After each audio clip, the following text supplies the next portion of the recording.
చంద్రబాబు నాయుడు గారికి తెలిసిందల్లా దొంగ వాగ్దానాలతో మోసం చేయటం, వెన్నుపోట్లు పొడవడం, కుట్రలు చేయడం, దోచుకోవడం, దోచుకున్నది పంచుకోవటం.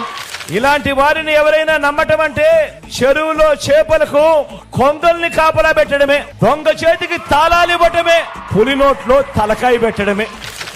మారీషుడు, సుబాహుడు ఇప్పుడు రామోజీ వేషంలోనూ ఓ ఆంధ్రజ్యోతి రాధాకృష్ణన్లా ఈ రోజు కనిపిస్తా ఉన్నారు.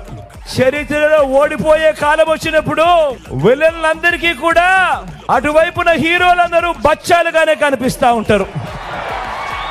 ఎన్నికల్లో ఒంటరిగా ధైర్యంగా ప్రజల ముందుకు నేను వస్తా ఉన్నా. మరి పేదలకు నువ్వు చేసిన మంచి ఉంటే నువ్వెందుకయ్యా బచ్చాను చూసి భయపడుతూ పొత్తుల కోసం ఎగబడతా ఉన్నావు అని అడుగుతా ఉన్నాను చంద్రబాబును.